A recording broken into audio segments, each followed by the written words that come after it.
some prepared questions that we have for the speakers, and so we'll start with a couple and then we'll open it up to the floor. So I don't want to take up too much of your talking time. So the first question would be, in Quebec, students are represented at Quebec national level by a variety of organizations depending on where they study. So your organization, FEUQ, representing colleges and students, or FEUQ, and FEUQ and class, also representing students in colleges and cégeps.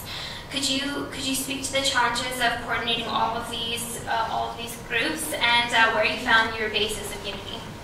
There's a lot of problems having all those unions. Actually, not only problems, because there is actually, when you have all those kind of ideology and all those kind of action plan, actually it's created a lot more pressure on the government because they don't know where it's going to come from.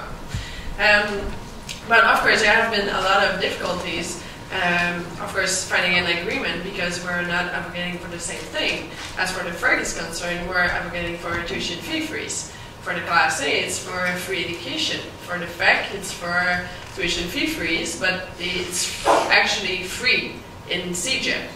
So they're fighting to just preserve their free education. So of course, in this particular campaign, we are all fighting for the same thing, for a tuition fee freeze, and in the long term, for certain groups, actually it's for free education. And it's been very difficult to organize a lot of demonstrations, because in the past there have been a lot of difficulties getting together, and there are people that are very angry at each other, of course, in different unions. And so it's been very difficult because a lot of people were trying to divide us, not only the government, but ex-leaders also of the movement that were around those associations, saying you don't have to be together, you have to do your own thing. So as the president of the FEUQ, I was getting a lot of pressure to let out actually the other association, because we are the largest group. But I didn't go on that path, making sure that we are still getting united, because this is still the only way to make the government back down on this issue, because if they cannot divide, they cannot conquer. And I think this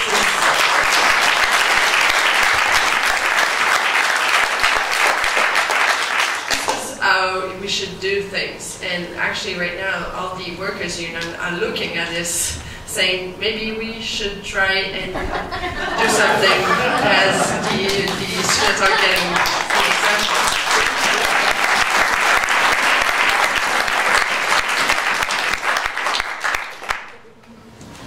That's an okay answer.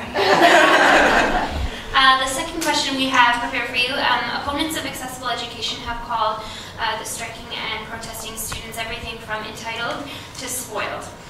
It appeared to me that many of the students participating in the strikes were well into their education and wouldn't in fact benefit personally from taking strike action, as they would be done their education in the next year anyways.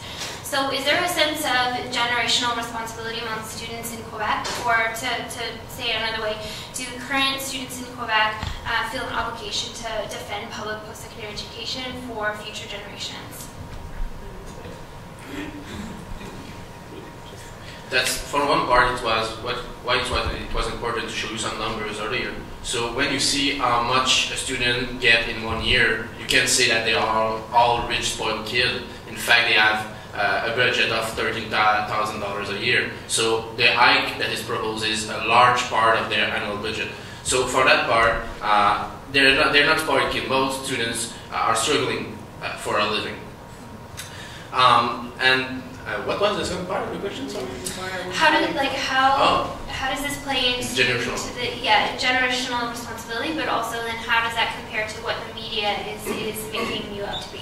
Yeah, of course, and one of the part that's important is the tuition fee hike is a plan over 5 years, now 7 years. So of course someone that is beginning its baccalaureate will end it before it has to pay the whole package of the tuition fee hike. So of course there's a generational sense, and not only for our generation, but also for the next to come, our little brothers and sisters that are going to have to pay all the tuition fee hike. So of course I think that it's an important part of why students are that much in the streets, they want to protect those who will come after them, in fact. If I can add also something, we've been fighting, we didn't fight in 2007 when the first hike was proposed of $500 because the student didn't get mobilized. We're still fighting at each other and still arguing with each other. And so if we didn't fight for this new tuition fee hike that have been proposed, we were actually fearing for the next tuition fee hike that will be proposed by this government. So if we are facing a 75% increase, what will be the next increase that we will face? So this is why also all the students did gather together, making sure that we didn't make this tuition fee hikes being a reality. And the last question that we have for you, so in BC, as mentioned before, we have strong ties to progressive labor movement with the broad view of building a better world. So what roles, now I know you touched on a bit in your presentation, however, what roles have other organizations played in keeping the momentum going? And can you talk about how you've built that momentum off campus for support? Of course, since the beginning, we are, as I said, a member of Alliance Sociale. We represent, as I said, over 1 million workers across the province. So this is a large group, and we are working together to fight for several issues. So this year, of course, the main fight was against the tuition fee hike that have been proposed. But again, we spoke with a lot of workers' unions saying we want us to be in front line, and you can actually just support our movement, but don't get in front. We will get there. And so they agreed on this proposition that we made, and they were actually very supporting the overall mobilization. And for other groups, actually, we travel a lot across the province, making sure that we actually were sitting with all civil groups and social groups also in different regions, and we make sure that all of them were voting in their General Assembly or their conference for to support actually the student movement, and also making sure that they were going in the street with us, making sure that they were planning demonstration or planning new events to support the student movement. So we actually were working, and we're still working very hard to make other groups to support actually our mobilization. And it's not easy, trust me, because I've been doing a lot of conference with private industries, and actually it's not easy to convince them that they will have the effect of the consequences of these tuition fee hikes. But we've been very surprised to see that a lot of groups and a lot of unions are behind us. And a lot of groups that didn't have a clue of what is a university degree. And actually they were thinking about their children at that time, making sure that they will be able to go to university and have a degree if they wanted to. And it's not the way that, it's not only a question of how much money they have in their pocket, but if they have the ability to go to university and also the willing to go to university, that they can do so. And so it's been a lot of work, and we're still working on it. And we're getting a much more support now from the international movement also. A lot of students, across the world are sending letters and are doing demonstration. And so we've been having a lot of support lately, and we'll still, and from BC also, we were getting letters for the Fédération Education. Yeah, and so we've been having letters that we didn't ask for, but of course it's always a pleasure, and it's been very inspiring to have a letter from you guys, actually, really.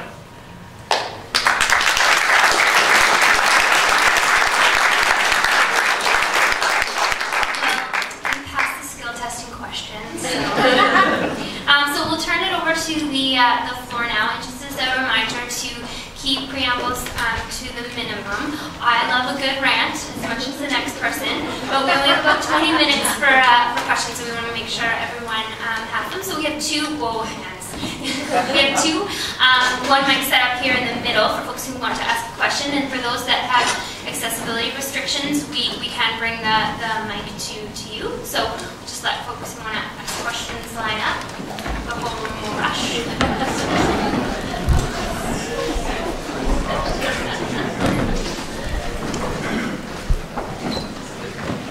Yeah, I know that Gabriel Nadeau-Dubois, who is the president of one of the spokespersons for the class student union, has called for a social strike against the Charest government, and I wonder what your position is on this concept of a social strike in Quebec.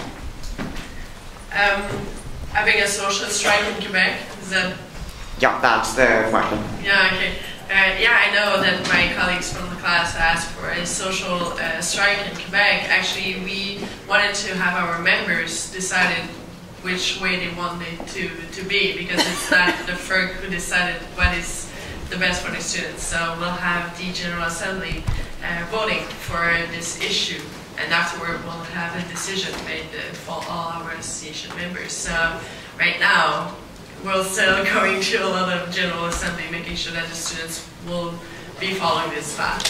Okay, thanks. Or not. Hi. The student struggle is, in my opinion, is part of a larger struggle against corporatism. I think the root cause of so many of these problems, like student debt slavery, environmental destruction, and a whole bunch of other issues you're angry about, the corporate control of government. That's the main root cause. I support your struggle 100%, but how do we end corporate control of government? That's just a question I've been thinking about for a while, and I can't figure out. I just haven't been able to come up with a good answer.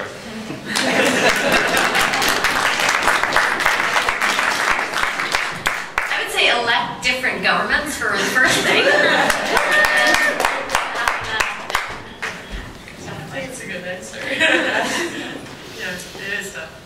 Je voulais commencer en disant merci. Merci. Je suis très émue de pouvoir vous parler en fait. I wanted to ask Martine, I've been reading a lot, and I follow a blog called Nous sommes les filles, which is a blog about women artists in Quebec. And for Martine, they made an exception in terms of her involvement with arts. Because I'm not an artist. And they asked you questions about what it was like to go through this as a woman, as the only woman student representative, and I wanted to know if you could talk about this a little bit, because what was on the blog was really interesting. Yeah. I was saying it was difficult to be a woman up front, because all my male colleagues having more attention by the media at first, and also by the all the other groups, because we think, again, that male students are more powerful and they can shout louder than I can, but it's not true.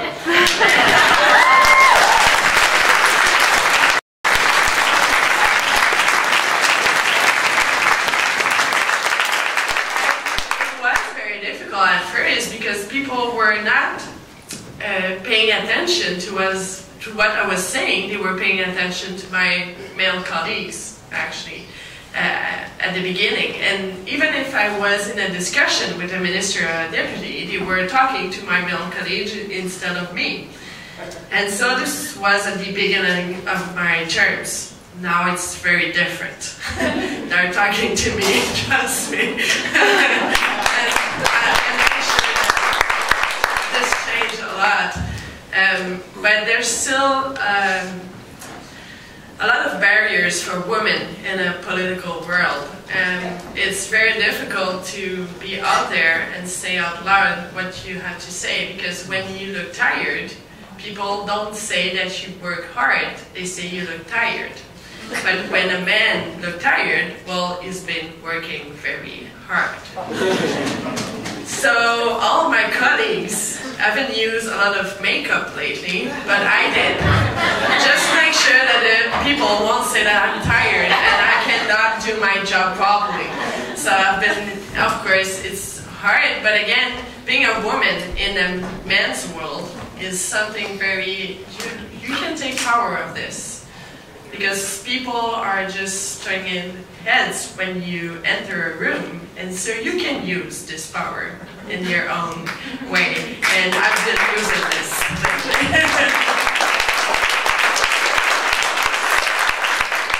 My apologies, I did forget to ask the questionnaires if you can say your name first, and if you represent an organization, the name of that organization as well. Well, my name is Charles Boyle, and I guess the organization I'm representing tonight is Co-op Radio, where I do a radio show. So my question to you is twofold. One is, one of the things that's been in the shade in all of this was brought to light in an article by Casey Adams I read in a journal, that the banks stand to make an enormous profit. And he took this sort of 50 cents a day notion of Charest, it's just 50 cents a day, what are these students crying? And he extrapolated it according to the present debt load, and he said after X number of years, I can't remember whether it was 10 or 15 or 20, the bank stood to get a $100 million gift from student interest on increased loans. So I'd like you to elaborate a little bit on the actual role of Charest in helping these 6 or 7 banks in Quebec that are authorized to give student loans to make a ton of money out of you.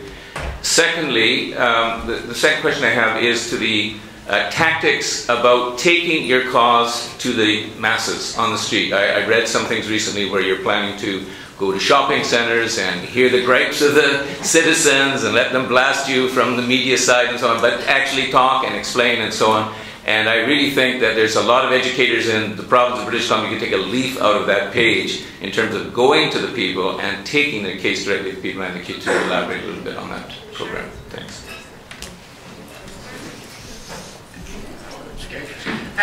For your first question, actually we've been, on Monday, we've been going to, again, the Superior Education Council of the Ministry of Education. And actually because they are proposing to limit up the loans for the students inside the financial aid programs. And so for the middle class family, it will be a catastrophe because the debt of a student will triple for the 5 years to come. So we said actually at the council, well, it's more for students, they should go to a financial, to a bank, having a loans that is less than what is proposed by the government, because the government is you receive your debt and there's no way that you can receive less of what they are giving you. And so we said to the government, well, the student will go to a lot of debt. And they said to us, well, it's more money for your students, so you should be happy.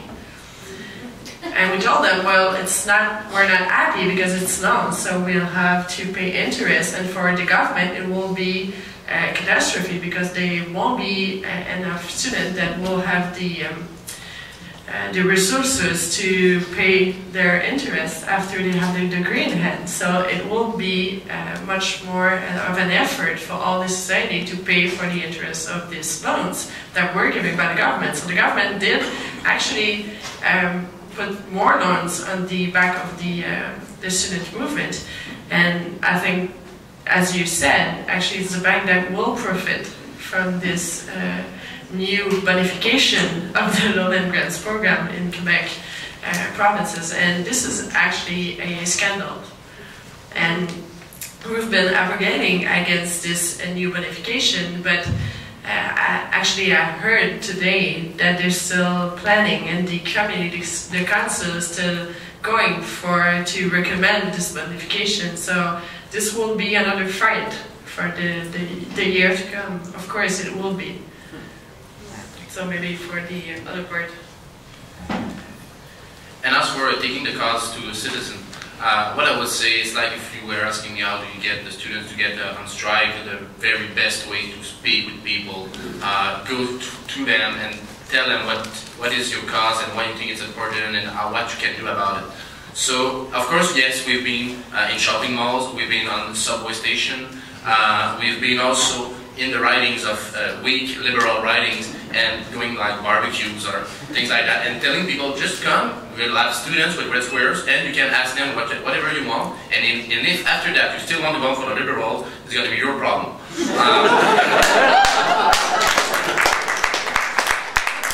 And that's something that that a lot of citizens are going to. They want to express what are their feelings about that, and a face-to-face conversation is how you get the public opinion. And that's something that we are going to do during the summer, that we already did, And while we were on strike, we had a lot of people who had time to do those kind of action. And in the region of Montreal, it has been very popular. Now what you gotta do is to make it happen everywhere else, including in regions, including Quebec City, where they have a lot of information to do that maybe the mass media don't get quite well. So we're gonna go and go face to face with people.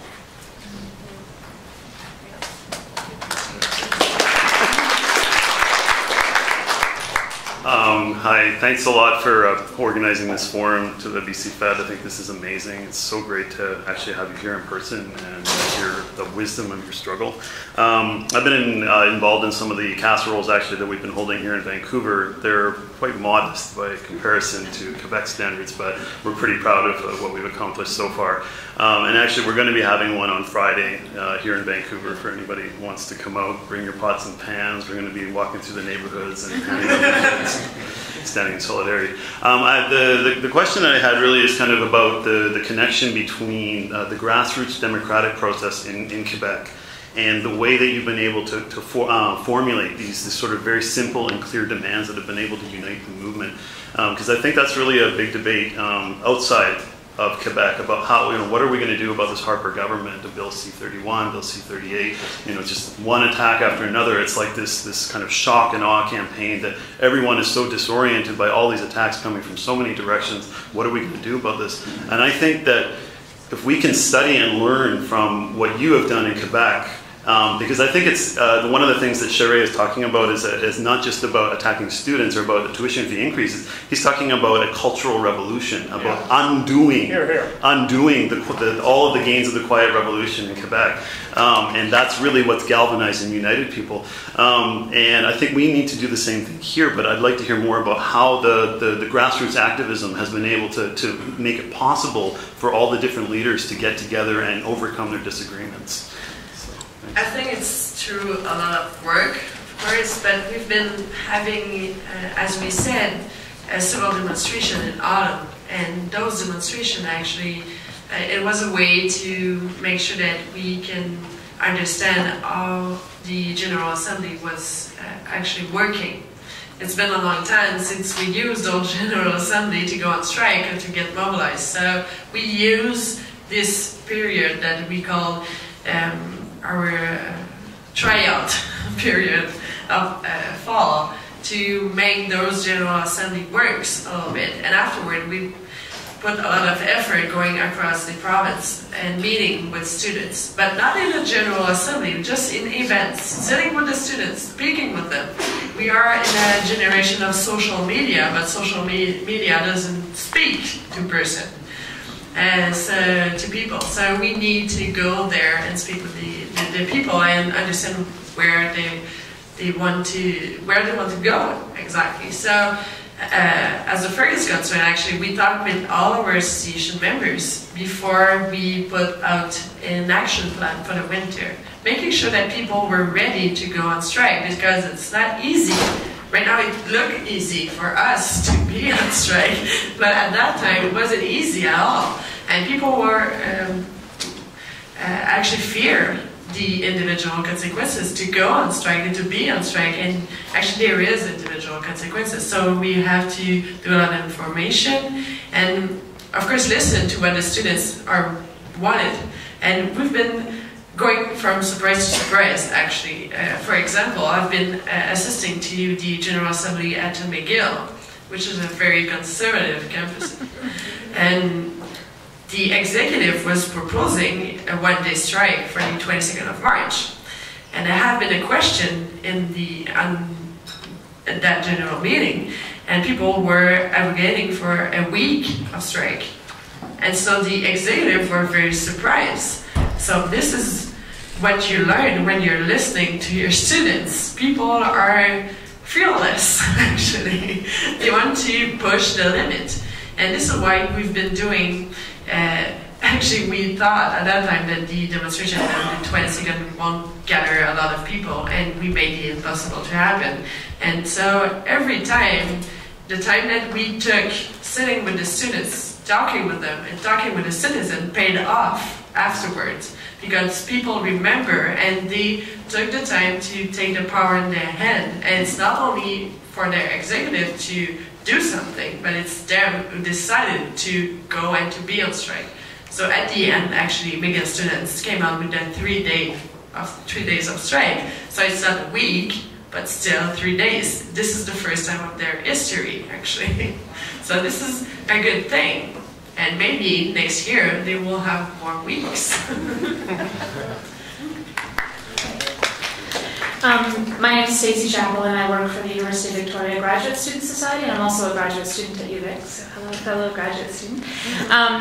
Two things. One, I've been really inspired by the feminist analysis, access for women for education, and the impact of education on women's involvement in civil society. So I was interested in your comments of your own personal experience, but I'm also interested in, to me it seems like the French media I've read, none of the English media mentions this at all, but I've seen lots of discussion of that on the websites and that sort of thing. And the other one I have a question of is, one of the things that was reported in the English media when you made the proposal about how money could be saved, one of the things that was reported in English was cuts to research funding, and then there was no context given. And I wanted to hear your version of that, because of course my members would probably panic a little bit hearing something like that. And so I knew there must be something more to it, so I thought I'd ask you.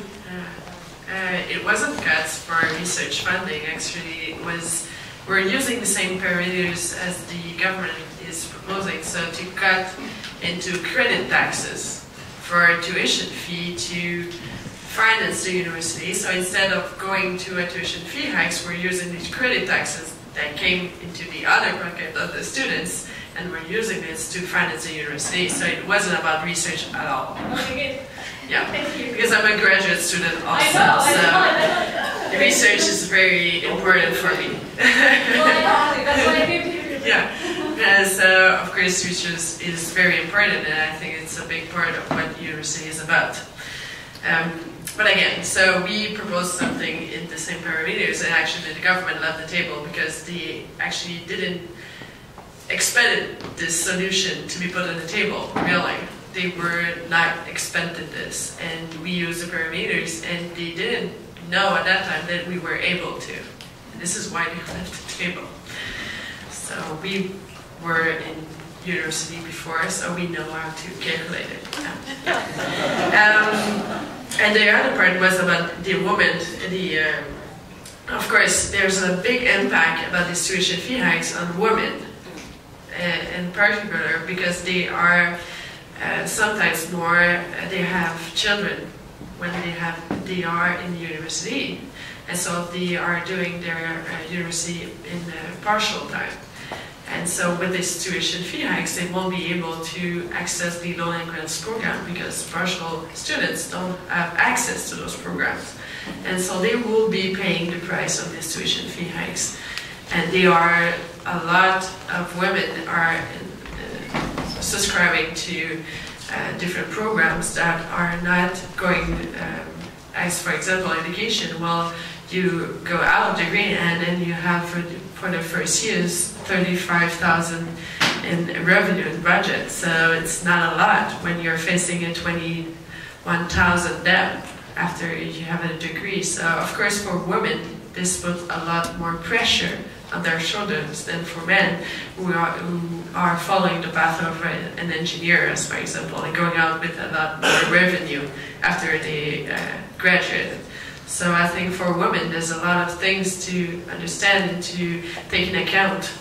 And of course there have been actually the women's studies in Concordia have been doing, they've been doing a research about this, and it's been traveling a lot. Actually, we've been using those arguments to fight against the tuition fee hikes that have been proposed. So we are in a bit of a tight timeline due to the timeline, the room booking that we're under, and so unfortunately we have time for only 2 more questions. But for the but for the rest of the folks that are lined up, please be encouraged to come up to our panelists after and do ask your questions. And for the rest of the folks who free to come up and introduce yourself to our panelists. So for the last 2 questions, I'll pass over to you. My name is Fernando, and I'm the active Occupy Vancouver organizer. I just want to start by thanking the Fed for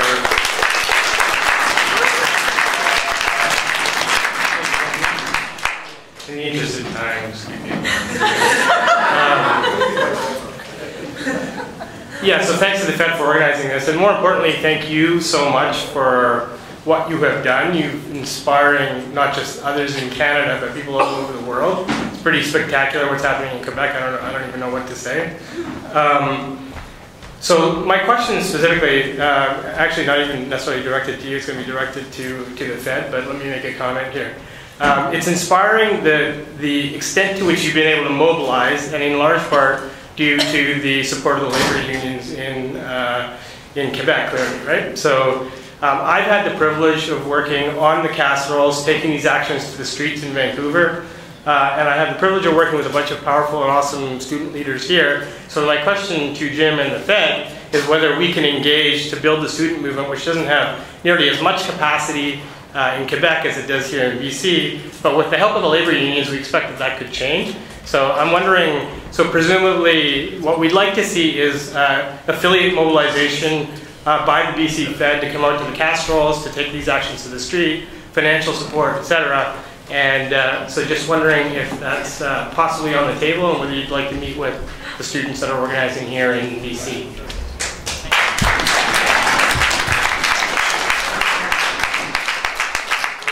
So Jim will respond when he comes up to give closing remarks to your question.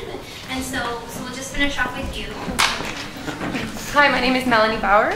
And I've been reading a lot of articles pro and against this tuition hike and the people who are supporting you and the people who aren't supporting you.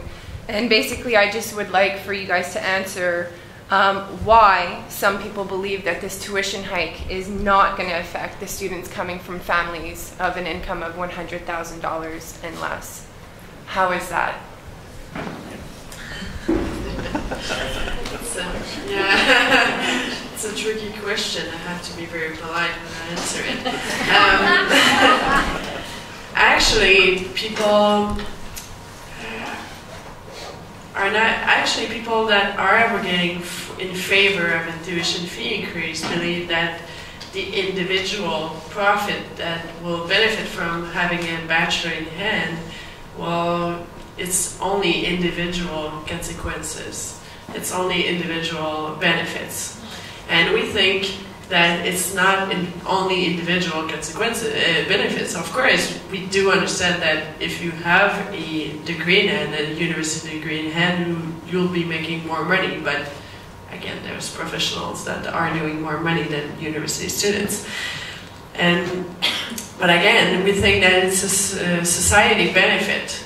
For every dollar that we invest in as students in university, a society will get back $5 from these students by tax that they will pay when they graduate. So actually it's an investment to put more money and to pay as a society for our university students.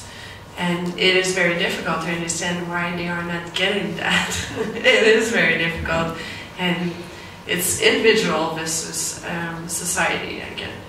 It's individual benefits versus what is a benefit for all society. And of course, it's also a generational problem.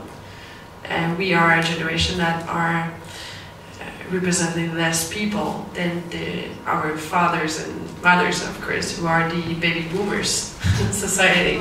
And we'll be paying and be in charge of a lot of problems regarding our social programs, regarding our retirement plans.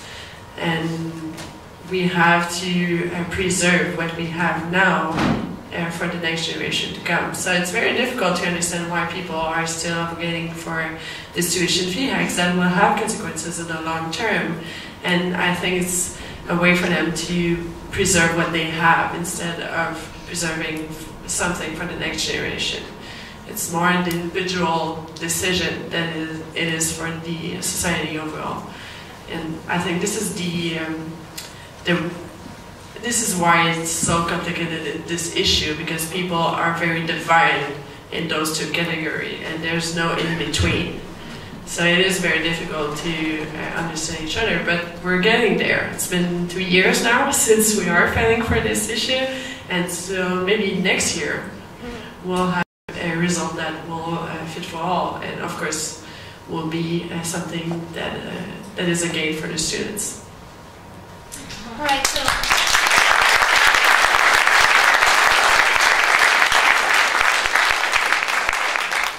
to the applause. I just wanted to again take a moment and thank all of our panelists this evening, and for you folks who took a few moments out of your busy lives to come in and share your stories with us. And so again, thank you.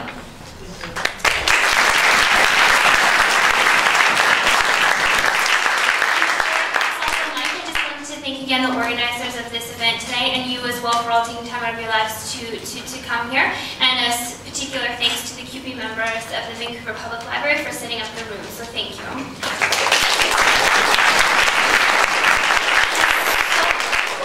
Now I'd like to call up Jim Sinclair to give us some closing remarks. Thank you very much, and thank you all for coming tonight. It is ultimately about class, really.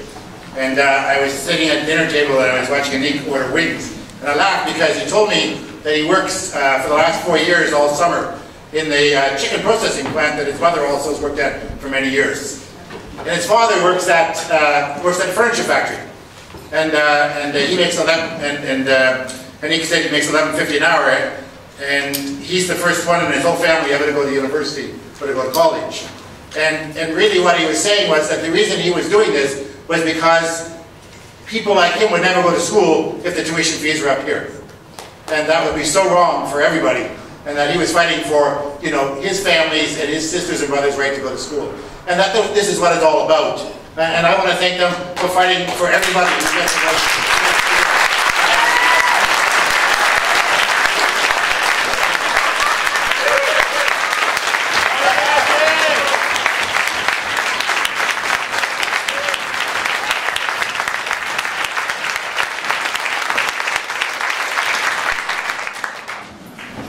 I want to thank them for their wisdom. I've learned a lot tonight. I've been inspired. I like the line, if they cannot divide you, they can't conquer you. I think we should all remember that. The version in Canada and the rest of the country is we can always divide and conquer ourselves if we want. But it seems to me that what the statement is about tonight is that it's not just unity, it's action that goes with it. And that you can always find unity to do nothing, it's unity to do something. That's the challenge. And that's really the challenge of all of us in the labor movement, in the progressive movement, to find that unity and go take this fight forward, and to find those kind of things that unite all of us around one umbrella. So I leave you with these thoughts that our hearts are with you. Many of us will be in the street again this week for you. Charest, I'm willing to continue to work to do this. You know, when you ask the things at the Federation, sometimes you don't know what the answer is going to be. But there was no officer saying, no, we shouldn't pay to bring people out here, we shouldn't be part of this, and we shouldn't pass a statement of support.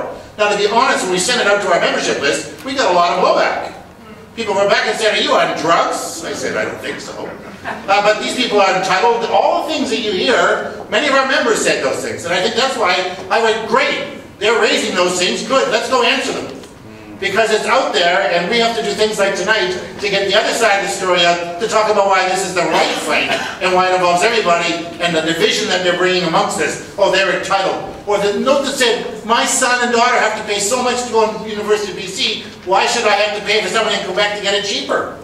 You know, we seem to have this culture that says, well, if I have to pay, then everybody should. Not that maybe I shouldn't have to pay so much, and maybe it should go the other direction. So again, I say that this whole thing was possible because of the Quebec Federation of Labour and our relationship historically with that group, and working people are with you, obviously, because it's working people you're fighting for. Thank you all for coming, and keep up the good fight, everybody. It's obviously a great fight, and thanks for taking the time to come.